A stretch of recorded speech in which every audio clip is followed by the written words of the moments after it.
संघर्षों का मैदान छोड़ मत भागो तुम, कुछ किए बिना जय-जयकार नहीं होती, आखिर कोशिश करने वालों की कभी हार नहीं होती।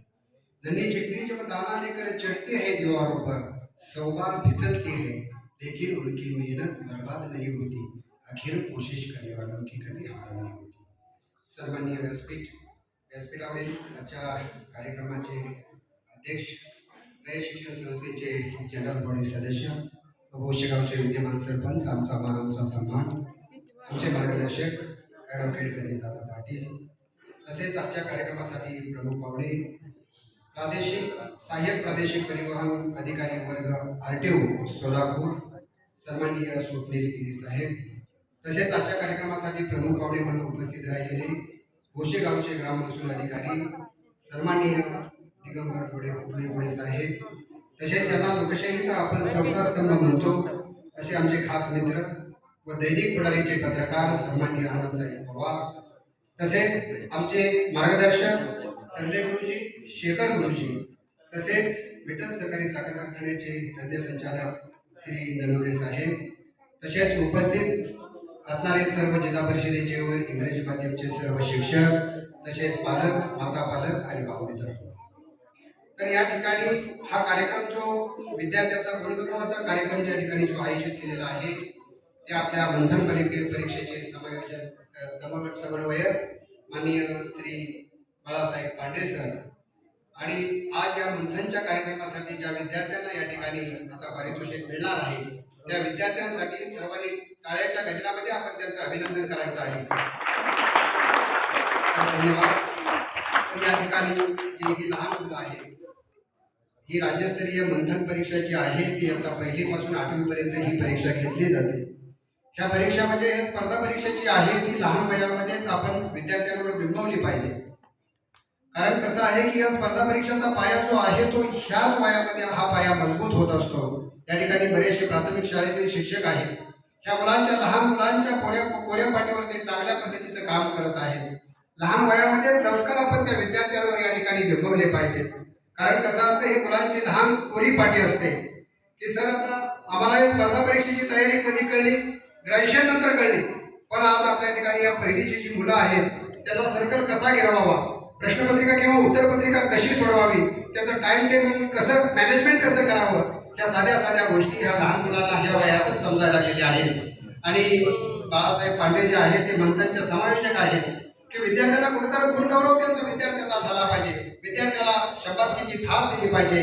अशा ह्या ट्रॉफ्या ज्या परीक्षेमध्ये मिळतात, ज्या विद्यार्थ्यांचे नंबर आलेले आहेत, ह्या नंबरमधून विद्यार्थ्यांना पुढला शिक्षणासाठी यामधून शुभेच्छा मिळत असतात. आज आपल्या या ठिकाणी केंद्र स्तरावर ज्या विद्यार्थ्यांचा प्रथम क्रमांक आलेला आहे तर त्यांनी यामधून काय घेतलं पाहिजे. आज आपण केंद्र स्तरावर पहिला क्रमांक आणला तर पुढल्या काळामध्ये, येणाऱ्या काळामध्ये आपण जिल्ह्याच्या यादीमध्ये आपण कसा येईल, राज्याच्या यादीमध्ये आपण कसा येईल, ह्या जर गोष्टी आपल्याला आणायच्या असतील तर मला एक प्रसंग आठवला. आपल्या सर्वांना एक रेल्वे माहीत आहे आणि रेल्वे इंजिन हे सर्वात पुढे असतं आणि सुरुवातीला रेल्वे इंजिन पुढे असल्यानंतर त्याच्या पाठीमागे डबे असतात आणि इंजिनला जर व्यवस्थित गती आणि दिशा असेल तर ती व्यवस्थित ठिकाणी, इच्छित ठिकाणी ती पोहोचू शकते. परंतु रेल्वेला त्या ठिकाणी इच्छित स्थळी पोहोचण्यासाठी त्याला महत्वाचं काय असतं तर त्याला वीज, डिझेल आणि कोळसा जे आहे, इंधन जे आहे, ह्या गोष्टी फार महत्वाच्या आहेत. तर इंजिन हे शिक्षक आहेत, डबे हे विद्यार्थी आहेत आणि जे इंधन आहे ते तुम्ही सर्व पालक आहेत. पालकाचं जर योग्य पाठबळ विद्यार्थ्याला मिळालं, शिक्षकांचं विद्यार्थ्याला मार्गदर्शन जर मिळालं तर जे रेल्वे आहे ते इच्छित स्थळी जाऊन पोहोचते.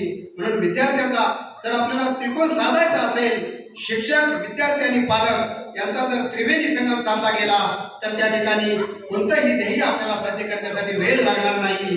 म्हणून विद्यार्थ्याला मला सांगायचं आहे की आपल्यामध्ये ज्या कमतरता आहेत, यश मिळवणं सोपं असतं परंतु ते यश टिकवणं फार अवघड असतं. कारण आपण त्याच्यामध्ये कुठलंही शिक्षण देत असताना किंवा परीक्षा देत असताना त्या परीक्षेमध्ये सगळ्यात महत्वाचं आहे ते म्हणजे सातत्य, आत्मविश्वास, चिकाटी. कारण आज आपण आधुनिक युगामध्ये बघतो आहे की संगणकाचं युग आलेलं आहे, स्पर्धेचं युग आलेलं आहे. या स्पर्धेच्या युगामध्ये जर आपल्याला टिकायचं असेल तर या स्पर्धा परीक्षा अतिशय महत्वाच्या आहेत. आपल्या समोर या ठिकाणी RTO साहेब बसलेले आहेत, ग्राम महसूल अधिकारी बसलेले आहेत. लहान मुलांना परीक्षा देत आहात, ह्या परीक्षेमधून अशा पद्धतीचे अधिकारी घडत असतात. तुम्ही कोणत्याही गोष्टीमध्ये बघा, आज तुम्हाला शिक्षक बनायचं असेल तर तुम्हाला टीईटी जी परीक्षा आहे त्या परीक्षेमध्ये सुद्धा हे जनरल नॉलेज अतिशय महत्त्वाचं असतं. म्हणून ह्या ज्या परीक्षा आहेत हा बेस आहे आणि ह्या बेस जो परीक्षाचा आहे यामधून भविष्य काळामध्ये प्रांत असेल, तहसीलदार असेल, कलेक्टर असेल, ही वेगवेगळी जी पदं आहेत ही अशा परीक्षेमधून भरली जातात.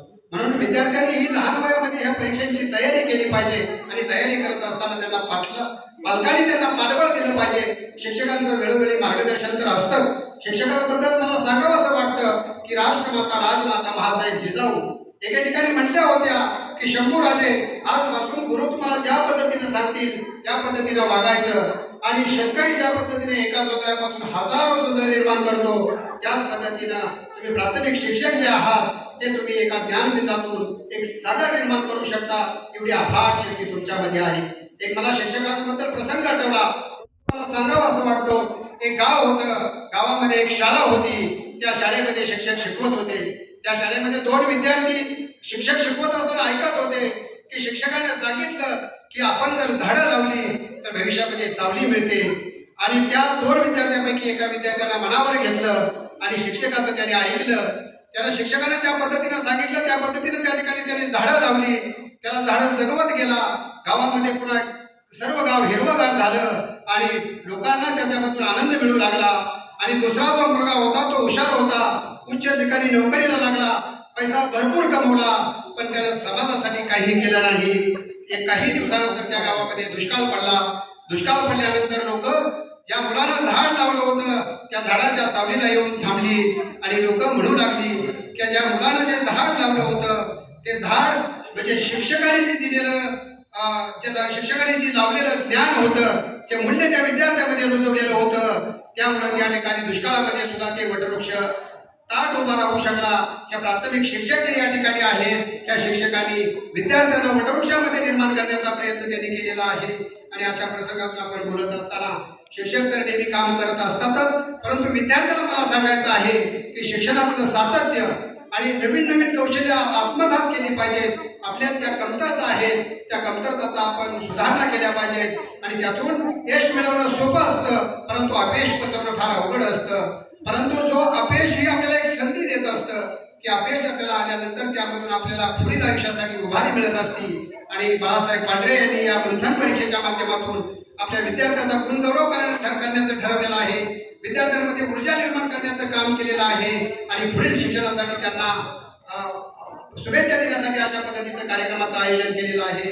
आणि अशा पद्धतीचं आपण सर्व बघत असताना पुनश्च एकदा ज्या विद्यार्थ्यांना या ठिकाणी पारितोषिक मिळणार आहे त्या विद्यार्थ्यांचं पुनश्च एकदा अभिनंदन करतो. आणि भविष्य काळामध्ये यापेक्षा चांगल्या केंद्र स्तरापेक्षा जिल्हा स्तरा आणि राज्य स्तरावर तुम्ही चांगल्या पद्धतीचं पारितोषिक मिळवताल अशा प्रकारची मी अपेक्षा व्यक्त करतो. जास्तीचा वेळ मी घेणार नाही कारण जास्त वेळ झालेला आहे. लहान मुलांना या ठिकाणी पारितोषिक मिळणार आहे.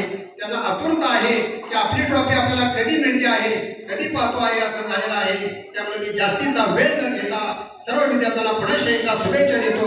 पांढरे सरांनी कार्यक्रमाचं आयोजन अतिशय चांगलं केलेलं आहे, उत्कृष्ट केलेलं आहे. त्याबद्दल त्यांचंही आभार मानतो. संयोजकांना मला या ठिकाणी बोलावलं, बोलण्याची संधी दिली त्याबद्दल संयोजकाचंही मनपूर्वक एकदा आभार मानतो आणि माझं लांबलेलं भाषण थांबवतो. धन्यवाद.